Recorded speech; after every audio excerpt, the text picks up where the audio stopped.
Assalamualaikum warahmatullahi wabarakatuh. Kami dari kelompok 1 ingin menjelaskan mind map kami tentang biaya tenaga kerja. Jadi biaya tenaga kerja ini merupakan salah satu bagian dari 3 elemen biaya produksi, yaitu biaya bahan baku, biaya tenaga kerja, dan biaya overhead pabrik. Komponen biaya tenaga kerja. Komponen biaya tenaga kerja ini meliputi gaji dan upah reguler, insentif, dan tunjangan. Gaji dan upah reguler ini merupakan kompensasi reguler yang diberikan oleh perusahaan kepada karyawan atau usaha fisik dan mental yang dikerahkan oleh karyawan tersebut. Yang selanjutnya ada insentif. Insentif ini kompensasi tambahan yang diberikan oleh perusahaan kepada karyawan atas kinerja karyawan di atas standar yang ditentukan berdasarkan waktu kerja atau hasil kerja. Selanjutnya ada tunjangan. Tunjangan ini kompensasi tambahan yang diberikan oleh perusahaan kepada karyawan selain gaji dan upah reguler secara insentif, seperti tunjangan asuransi, tunjangan pensiun, dan tunjangan liburan. Dan juga ada bonus. Saya akan menjelaskan produktivitas dan biaya tenaga kerja. Produktivitas itu untuk mengatur seberapa efisiensi suatu sumber daya manusia untuk menghasilkan output atau hasil kerjanya. Dan biaya tenaga kerja itu semua pengeluaran dalam proses produksinya. Yang pertama, perencanaan produktivitas itu adalah proses atau strategi yang mengatur tugas-tugas untuk mencapai hasil yang maksimal. Yang kedua, pengukuran produktivitas, yaitu proses menilai seberapa efektif sumber daya manusia untuk menghasilkan barang dan jasa. Tujuannya untuk mengetahui apakah ada perubahan dalam proses produksinya seperti meningkat atau menurun. Dampak ekonomisnya yaitu pengaruh yang timbul oleh sebuah kondisi ekonomi perusahaan yang menunjukkan adanya dampak positif dan negatif.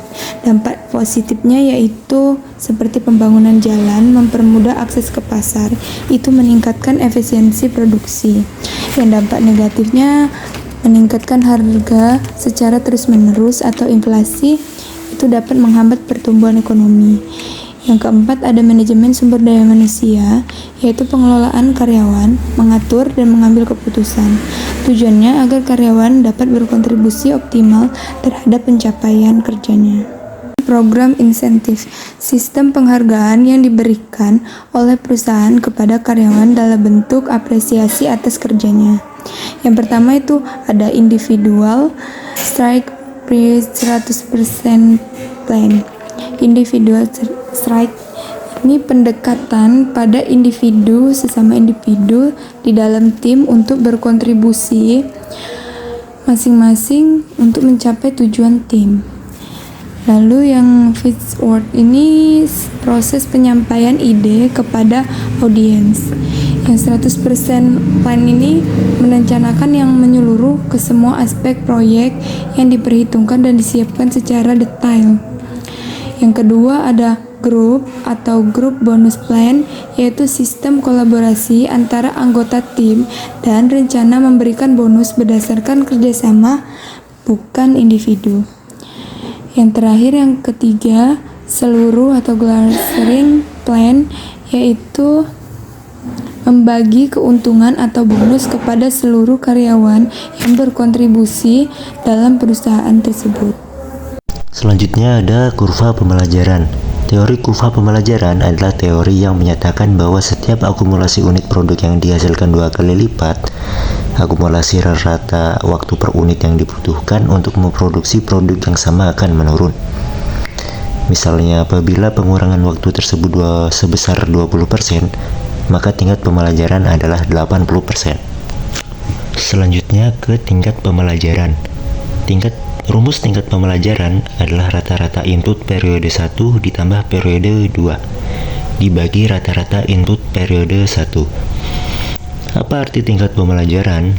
Setiap kali karyawan memproduksi kelipatan dari produksi sebelumnya, maka karyawan tersebut akan membutuhkan waktu pengerjaan yang lebih rendah. dari waktu yang dibutuhkan untuk memproses produk sebelumnya. Penurunan waktu proses produksi ini akan terjadi sampai dengan titik tertentu setiap kali produksi 2 kali lipat dari sebelumnya. Yang kedua, manfaat kurva pembelajaran. Kurva pembelajaran memuat informasi. Informasi ini membantu manajemen untuk menentukan sistem insentif yang akan dipakai. Perusahaan sebaiknya tidak memberikan bonus kepada karyawan yang sedang dalam proses pembelajaran. Setelah selesai mempelajari keterampilan yang dibutuhkan, perusahaan menentukan standar yang dicapai oleh karyawan sebagai dasar penentuan bonus. Jika membutuhkan standar sebelum ada tahapan produktivitas yang konstan, perusahaan perlu mempertimbangkan pengaruh kurva pembelajaran. Lalu yang terakhir, automasi. Dampak automasi terhadap kurva pembelajaran. Satu-satunya elemen biaya produksi yang semakin lama dapat ditekankan karena adanya kurva pembelajaran adalah biaya tenaga kerja. Hal ini dapat terjadi karena tenaga kerja dapat bekerja lebih efisien dengan adanya penambahan pengetahuan dan pengalaman. Adanya automasi produksi membuat perusahaan memiliki lebih besar investasi dalam mesin dan peralatan dan semakin dikit tenaga kerja. Oleh karena itu, komposisi biaya tenaga kerja akan semakin kecil dibandingkan dengan biaya produksi total, sehingga signifikasi kurva pembelajaran tidak begitu besar. Terdapat beberapa faktor yang terlibat dalam penentuan biaya tenaga kerja, yaitu sejarah pekerjaan, peraturan-peraturan, sistem kompensasi, jam kerja, tarif gaji dan upah total penghasilan, serta potongan gaji dan upah yang telah ditetapkan oleh tiap seksi. Selain faktor-faktor yang telah saya sebutkan, penentuan biaya tenaga kerja juga melibatkan beberapa seksi, meliputi seksi personalia, seksi perencanaan produksi, seksi pencatat waktu, seksi penggajian, dan seksi biaya. Seksi personalia. Basically, fungsi utama seksi personalia ya menyediakan tenaga kerja yang pasti, yang kompeten, yang sesuai dengan kebutuhan perusahaan. Kegiatan yang biasanya dilakukan oleh seksi personalia kayak proses rekrutmen, penempatan, pelatihan, evaluasi, dan promosi karyawan. Simpelnya kita bisa bilang seksi personalia itu ya bagiannya HRD deh. Aku kasih contoh di bagian rekrutmen. Seksi personalia nggak mungkin dong tiba-tiba melakukan rekrutmen tanpa ada penyebab. Biasanya mereka melakukan rekrutmen apabila ada karyawan yang pensiun, atau memang ya emang pengen nambah karyawan aja, lagi-lagi untuk tujuan kebutuhan perusahaan. Next, ada yang namanya seksi perencanaan produksi. Di seksi perencanaan produksi ini aku bisa bilang ada 2 cabang ya, atau ada 2 seksi, yaitu seksi perencanaan produksi dan seksi produksi. Seksi perencanaan produksi bertanggung jawab untuk menentukan rencana kerja setiap order produksi, seperti bahan yang digunakan, tenaga kerja yang dibutuhkan, operasi mesin yang dibutuhkan, dan waktu penyelesaian produksinya. Schedule kerja tersebut dituangkan dalam order produksi. Nah, order produksi ini harus rinci dan mudah dimengerti, juga jelas dan mengandung cukup informasi bagi seksi produksi. Nah, order produksi inilah yang diserahkan oleh seksi produksi agar dilakukan proses produksinya. Yang ketiga, ada seksi pencatat waktu. Seksi ini termasuk seksi yang paling penting dalam penentuan biaya tenaga kerja, karena penyediaan informasi yang akurat dan dapat diandalkan tentang penggunaan tenaga kerja dalam proses produksi merupakan salah satu hal pokok dalam penentuan biaya tenaga kerja. Maka dari itu, seksi pencatat waktu perlu menyediakan, yang pertama, ada yang namanya kartu hadir atau clock card. Yang kedua, ada kartu jam kerja atau time ticket. Seksi pencatat waktu bertanggung jawab untuk menyediakan 2 hal tersebut, yaitu kartu hadir, clock card, dan kartu jam kerja, time ticket, serta mengawasi, mengendalikan, dan mengumpulkannya. Dokumen tertulis tersebut bukan hanya semena-mena sebagai formalitas saja, tetapi kartu hadir digunakan sebagai dasar penentuan gaji dan upah, sedangkan kartu jam kerja digunakan sebagai dasar pembebanan biaya tenaga kerja langsung. Dokumen tersebut penting dan bahkan dapat menentukan keharmonisan lingkungan kerja di perusahaan. Bisa jadi kinerja seksi mencatat waktu terhadap pengendalian dan pemrosesan kedua dokumen ini merupakan dasar utama penilaian karyawan terhadap perusahaan. Jadi, seksi pencatat waktu ini seperti dasar pokoknya penentuan biaya tenaga kerja, karena ya dengan jam kerja dan kartu hadir kita bisa nentuin nih biaya tenaga kerja pada setiap karyawan tuh berapa. Tanpa adanya ini juga kita nggak akan bisa nentuin. Jadi ada yang namanya berkesinambungan antar seksi. Selanjutnya seksi penggajian. Di seksi penggajian ini ada 2 tugas. Yang pertama yaitu bagian menghitung dan nyiapin gaji. Yang kedua ya distribusiin gaji. Nah, di bagian hitung atau nyiapin gaji ini mereka harus cari informasi. Perawat maksudnya harus dapat informasi tentang tarif gaji, jam kerja, dan gaji upah total, potongan, serta gaji bersih untuk tiap karyawan. Setelah itu, seksi ini harus nyiapin cek atau transfer gaji dan upah yang akan didistribusikan kepada berbagai pekerjaan, proses, dan seksi yang terkait. Selanjutnya ada seksi biaya. Seksi biaya ini ada hubungannya dengan seksi pencatat waktu karena seksi biaya menggunakan jam kerja atau time ticket untuk mencatat biaya tenaga kerja langsung dalam kartu pesanan atau job cost sheet setiap pekerjaan dan biaya tenaga kerja tidak langsung untuk tiap seksi. Nah, saya sudah menjelaskan seksi-seksi yang terlibat dalam penentuan biaya tenaga kerja. Seksi-seksi tersebutlah yang memiliki hubungan yang berkaitan dengan penggajian. Oke, kita mulai dari pertama, ada namanya Departemen Personalia. Departemen Personalia ini tugasnya buat deskripsi pekerjaan. Yang tadi kita bahas bagian seksi personalia yaitu perekrutmen. Lalu ada Departemen Perencanaan Produksi. Mereka yang membuat schedule kerja, order produksi, kebutuhan tenaga kerja, dan kebutuhan material. Departemen Perencanaan Produksi, lalu ada yang namanya Departemen Produksi yang melakukan produksi setelah mendapatkan order produksi dari perencanaan produksi. Ada juga yang namanya Departemen Studi Gerak dan Waktu atau pencatat waktu. Mereka yang menggunakan metode pekerjaan, standar produksi, serta tarif gaji dan upah. Lalu mereka dipecah lagi menjadi Departemen Pencatat Waktu, Departemen Penggajian, dan Departemen Biaya. Yang kelima ada akuntansi biaya tenaga kerja, meliputi gaji dan upah reguler. Gaji dan upah reguler dihitung dengan cara mengalihkan tarif gaji dan upah dengan jam kerja karyawan yang tertera dalam kartu hadir. Penjumlahan antara gaji dan upah serta tunjangan penghasilan kotor. Penghasilan kotor tersebut dikurangi dengan berbagai potongan yang berkaitan dengan tenaga kerja. Potongan-potongan ini meliputi iuran pensiun, iuran asuransi, dan pajak penghasilan karyawan. Contohnya, PT ABC memiliki 12 karyawan yang terdiri dari 5 orang karyawan produksi, 4 orang karyawan administrasi dan umum, dan 3 orang karyawan pemasaran. Berdasarkan kartu hadir dan kartu jam kerja, perhitungan penghasilan karyawan untuk 1 bulan tampak seperti dalam Praga 10.12. Perhitungan gaji dan upah Praga 10.12 yaitu keterangannya untuk seksi produksi. Tenaga kerja langsung perhitungannya 4 orang dikali 140 jam dikali 800 rupiah dengan total 448.000 rupiah. Tenaga kerja tidak langsung 1 orang dikali 175.000 rupiah dengan total 175.000 rupiah. Seksi administrasi dan umum perhitungannya 4 orang dikali 150 totalnya 600.000 rupiah. Seksi permasarannya 3 orang dikali 150.000 rupiah dengan total 450.000 rupiah dengan jumlah 1.673.000 rupiah.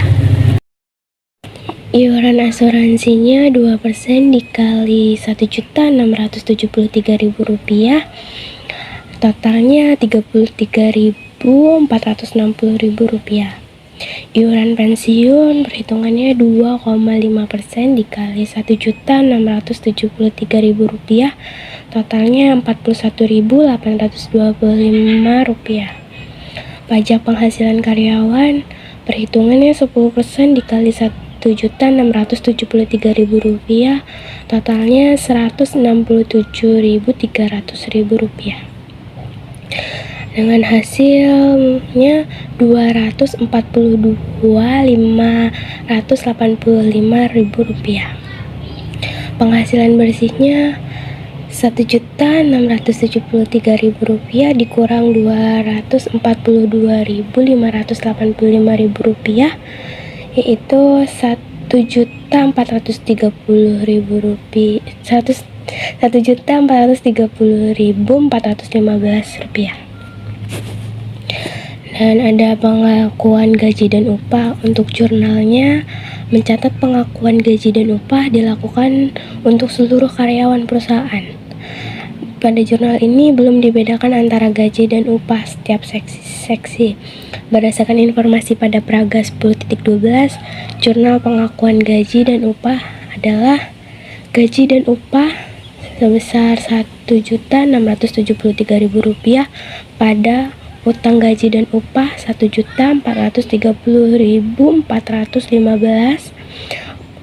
utang gaji dan upah Rp33.460.000, utang iuran asuransi Rp41.825.000, utang iuran pensiun Rp167.300. Distribusi gaji dan upah.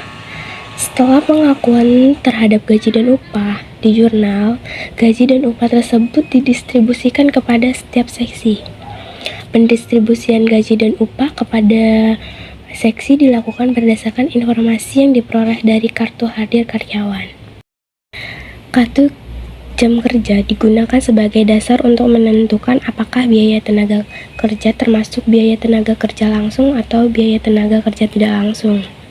Biaya tenaga kerja langsung diperlakukan sebagai bagian dari barang dalam proses, sedangkan biaya tenaga kerja tidak langsung dimasukkan sebagai bagian dari BOP atau biaya overhead pabrik.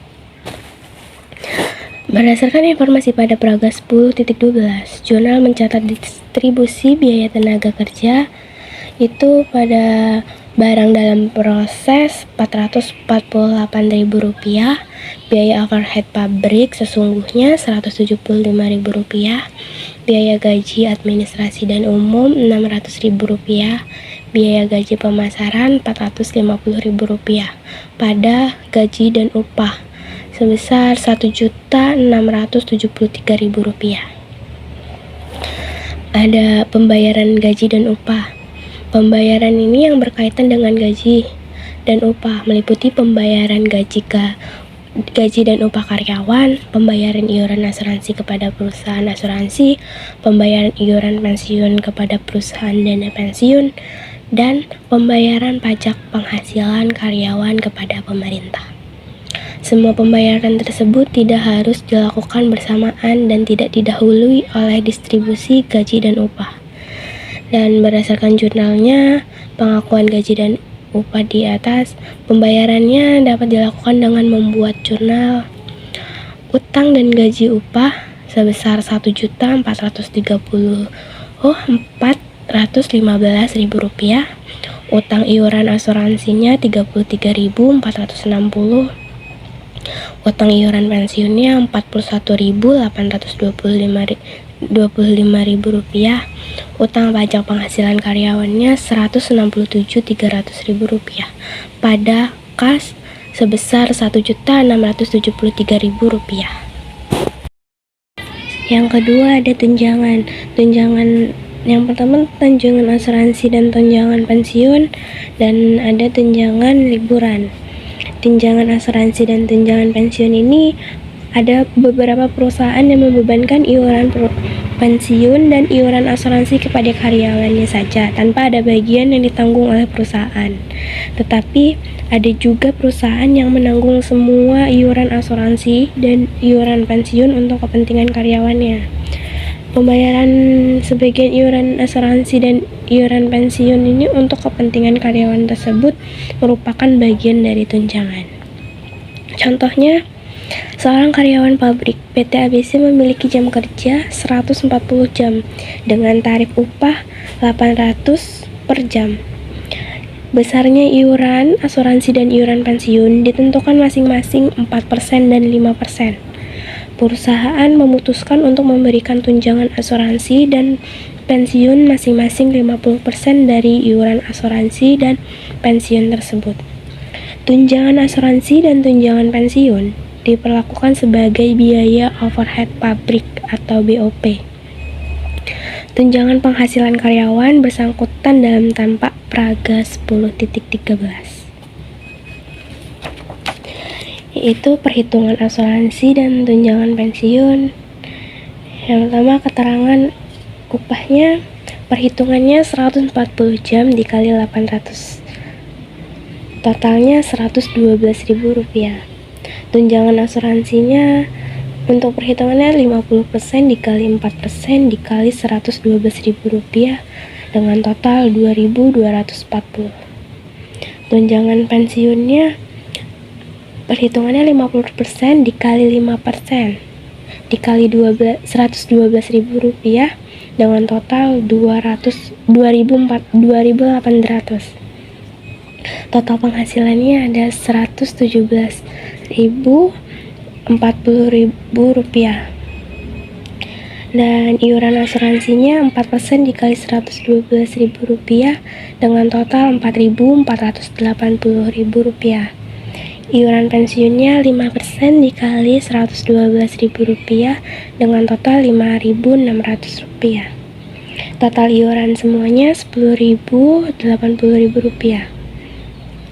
Penghasilan semua bersihnya Rp117.040 dikurang Rp10.080 dengan menghasilkan Rp106.960.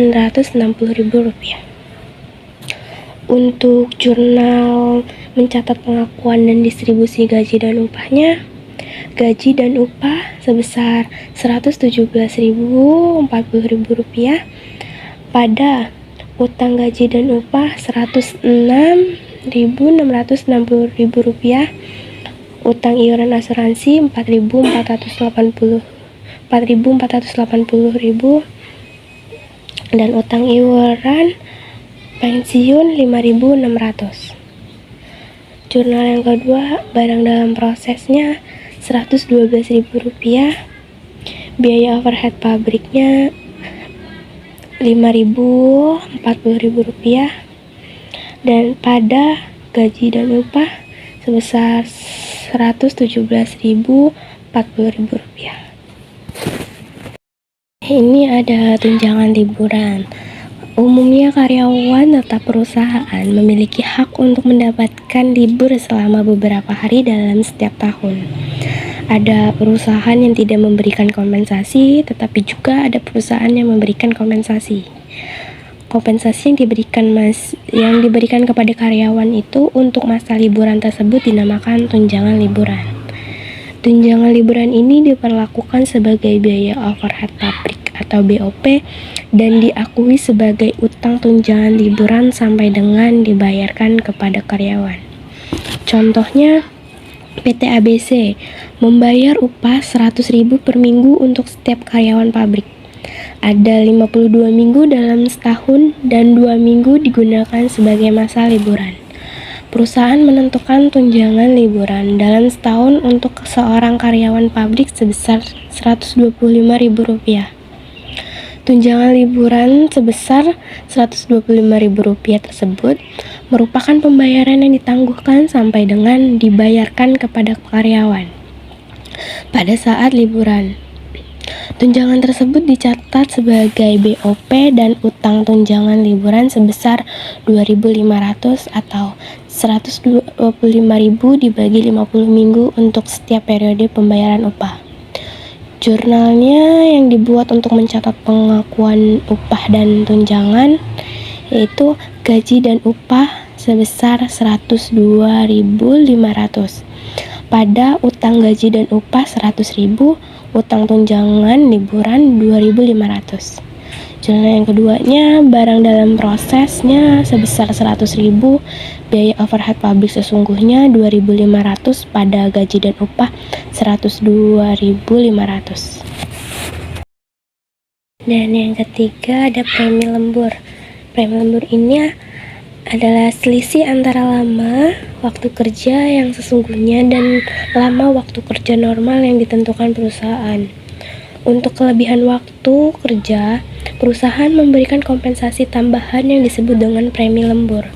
Premi lembur ini ditetapkan sebagai persentase tertentu dari tarif gaji atau upah normal. Contohnya, jam kerja normal PT ABC adalah 8 jam sehari, dan hari kerja adalah 6 hari dalam seminggu. Dengan jam kerja dan jumlah hari kerja dalam seminggu tersebut, maka total jam kerja adalah dalam seminggu itu 48 jam, atau 8 jam dikali 6 hari. Tarif upah per jam yang ditentukan oleh perusahaan adalah 2.000 dan premi lembur sebesar 50%. Apabila seorang karyawan bekerja selama 52 jam dalam suatu minggu, maka penghasilan karyawan yang bersangkutan dalam minggu tersebut itu tampak dalam paragraf 10.14. Ada jam kerja reguler 48 jam dikali 2.000 dengan hasil 96.000. Lemburnya 4 jam dikali 2.000 hasilnya 8.000. Premi lembur 4 jam dikali 1.000 atau 50% dikali 2.000 dengan hasil 4.000. Total jumlah semuanya Rp180.000. Dan dengan perlakuan premi lembur sebagai bagian dari biaya tenaga kerja langsung, maka pengakuan dan distribusi biaya tenaga kerja tersebut sebagai berikut. Gaji dan upah sebesar Rp108.000 pada utang gaji dan upah Rp108.000. Yang jurnal kedua, barang dalam proses itu Rp108.000 pada gaji dan upah Rp108.000. Apabila premi lembur diberlakukan sebagai biaya overhead pabrik, maka jurnal untuk mencatat pengakuan dan distribusi biaya tenaga kerja itu gaji dan upahnya Rp108.000, utang gaji pada utang gaji dan upah Rp108.000. Barang dalam prosesnya Rp104.000 pada gaji dan upah Rp108.000. Dan yang terakhir ada bonus. Bonus ini merupakan kompensasi tambahan yang diberikan oleh perusahaan kepada karyawan karena berbagai alasan, seperti pencapaian laba di atas target atau penjualan di atas jumlah yang dianggarkan. Bonus itu juga diperlakukan sebagai biaya overhead pabrik. Pengakuan bonus ini sebagai biaya overhead pabrik dilakukan untuk setiap periode pembayaran gaji dan upah. Contohnya, PT ABC memiliki masa kerja efektif 50 minggu. Dalam 1 tahun membayar upah seminggu sebesar Rp150.000 per orang. Perusahaan berencana memberikan bonus untuk 2 minggu kerja atau sebesar Rp150.000 dikali 2 minggu. Bonus akan dibayarkan pada akhir tahun. Dengan pembayaran upah tiap minggu, maka bonus dicatat tiap minggu adalah Rp6.000 atau Rp300.000 dibagi 50 minggu. Jurnal untuk mencatat pengakuan dan distribusi gaji dan upah setiap minggu untuk setiap orang itu ada gaji dan upah sebesar Rp156.000 pada utang gaji dan upah Rp150.000, utang bonusnya Rp6.000. Barang dalam prosesnya Rp150.000, biaya overhead pabrik sesungguhnya Rp6.000 pada gaji dan upah Rp156.000.